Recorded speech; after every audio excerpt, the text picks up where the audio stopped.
Hello class 10 कैसे हो आप सब। आई होप के अच्छे होंगे। अब हम अपनी मैथ्स की सीरीज को आगे लेके चल रहे हैं और हम स्टार्ट कर रहे हैं चैप्टर नंबर 3। इस वाली वीडियो में चैप्टर 3 के इंट्रोडक्शन को समझेंगे कि चैप्टर में हम पढ़ने क्या वाले हैं, क्या क्या फॉर्मुलेज यूज होने वाले हैं और किस तरीके से आगे बढ़ेंगे। उसके बाद एनसीईआरटी, फिर एग्जांपल्स, फिर एक्स्ट्रा क्वेश्चन और फिर पीवाईक्यू, बिल्कुल सेम फॉर्मेट जिसमें हमने चैप्टर 1 और 2 को फिनिश करा है। तो बिना टाइम वेस्ट किए स्टार्ट करते हैं चैप्टर नंबर 3 का introduction.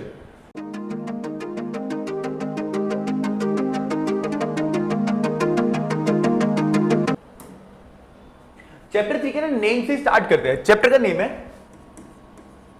Pair of linear equations in two variables. ठीक है, स्टार्ट करते हैं। सबसे पहले इसका मतलब क्या होता है, भाई ये लीनियर इक्वेशंस क्या होती है। हमने चैप्टर नंबर 3 में पढ़ा था ना, 2 में डिग्रीज। डिग्रीज क्या होती है, किसी भी चीज की हाईएस्ट पावर।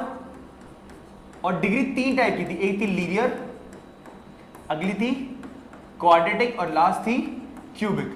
लीनियर कौन सी होती है, जिसकी पावर 1 हो, क्वाड्रेटिक जिसकी पावर 2 और क्यूबिक जिसकी पावर 3 हो।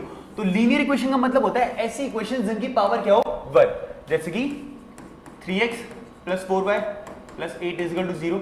इस इक्वेशन की पावर हर बार 1 1 कहते हैं कि लीनियर, जैसे 3x + 8 = 0, ये भी क्या है, लीनियर इक्वेशन है। क्लियर है, जिसकी पावर 1। सॉरी, क्वेश्चन में आगे क्या बोला है, लीनियर इक्वेशन है 2 वेरिएबल, उसमें कितने वेरिएबल होने चाहिए, कम से कम 2।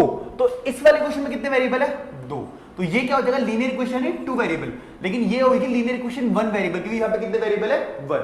तो हमें तो इस चैप्टर में पढ़ना है वो 2 वेरिएबल वाली पढ़नी है, जैसे 7x + 8y + 9 = 0, या फिर 7a + 8b - 1 1 1 = 0।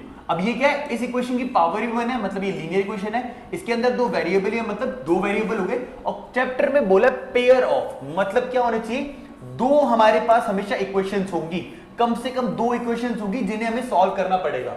यहां तक समझ आ रहा है, चैप्टर के नेम से क्लियर हो गया। पेयर मतलब 2, लीनियर इक्वेशन मतलब जिसकी पावर 1 हो, और 2 वेरिएबल मतलब जिसमें 2 अल्फाबेटिकल टर्म्स हो, a b x y p q, कुछ भी हो सकता है। यहां तक क्लियर है। अब चैप्टर को थोड़ा सा ध्यान से समझते हैं कि ये जो 2 इक्वेशंस होंगी, जैसे ये क्वेश्चन बन रही है पहली वाली 3x + 4y + 8 = 0, और सेकंड बन रही है 7x + 8y - 11 = 0। तो इस वाले को मैं क्या लिख सकता हूं, a1x + b1y + c1 = 0, और नीचे वाले को क्या लिख सकता हूं, a2x + b2y + c2 = 0। ये हो जाएगा मेरा a1, ये हो जाएगा a2, ये हो जाएगा b1, ये हो जाएगा b2, ये हो जाएगा c1 और ये हो जाएगा c2। तो इन दोनों इक्वेशंस को ना मैं ग्राफ पे भी बना सकता हूं। 9th क्लास में सीखा था ना हमने कि x को लेट कर लो y की वैल्यू आ जाएगी, y को लेट कर लो x की वैल्यू हो जाएगी, और ऐसे में 2 3 अगर मैं कोऑर्डिनेट फाइंड करता हूं, एक लाइन बन जाएगी ग्राफ पे। ठीक है, तो इन दोनों को लाइन पे बना, ग्राफ पे बना सकते हो। तो मैं ग्राफ पे बनाऊंगा ना, तो 3 तरीके से दोनों लाइन मिलेगी। सबसे पहले होगा, हो सकता है इस तरीके से एक दूसरे को इंटरसेक्ट करे।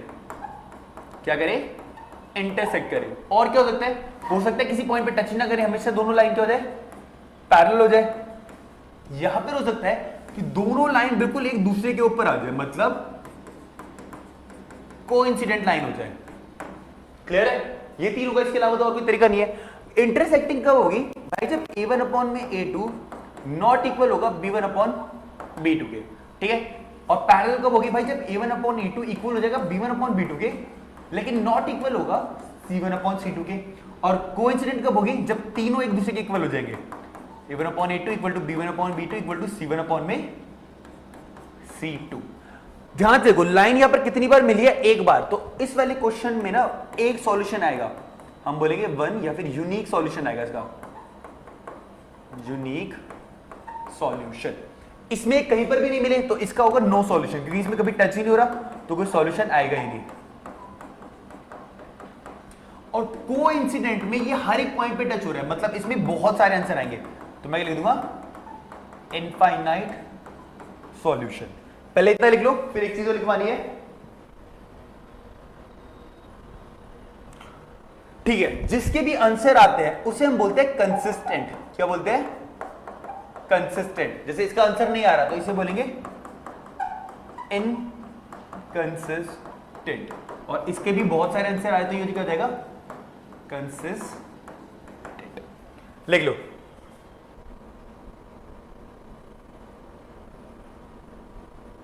डन।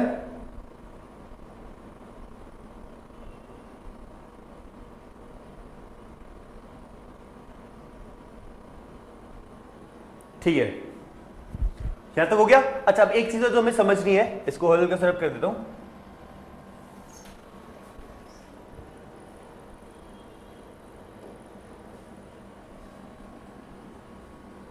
ठीक है, अच्छा ध्यान से समझिए क्या कह रहा है कि ये तो दो लाइन है, इनको सॉल्व करने के लिए तीन तरीके हैं। सबसे पहला है ग्राफिकल मेथड, जिसमें हम ग्राफ बना के सॉल्व करेंगे। दूसरा क्या है, सब्स्टिट्यूशन मेथड, ये मैं भी आपको सिखाऊंगा। और लास्ट क्या है, एलिमिनेशन मेथड। ठीक है, ग्राफिकल में क्या बनाएंगे हम, सिंपली ग्राफ बनाएंगे और जिस भी पॉइंट पर टच हो रहे हैं वो हमारा आंसर होगा। सब्स्टिट्यूशन एक्सरसाइज 3.2 में मैं भी आपको स्टार्ट कराऊंगा कैसे हम एक की वैल्यू निकाल के दूसरे पुट करते हैं। और एलिमिनेशन है 3.3 और जो ग्राफिकल है वो 3.1 है। तो अब हम स्टार्ट करेंगे अपनी नेक्स्ट वाली वीडियो में एक्सरसाइज 3.1, जिसमें ग्राफिकल से सीखेंगे सॉल्व करना। नेक्स्ट है सब्स्टिट्यूशन और लास्ट है एलिमिनेशन। तो इंट्रोडक्शन में हमें यही समझना है। अब हर एक्सरसाइज के साथ मैं आपको उनका मेथड सिखाता रहूंगा, इसको नोट डाउन कर लो। और मिलते हैं नेक्स्ट वाली वीडियो में एक्सरसाइज 3.1 के साथ, तब तक के लिए बाय।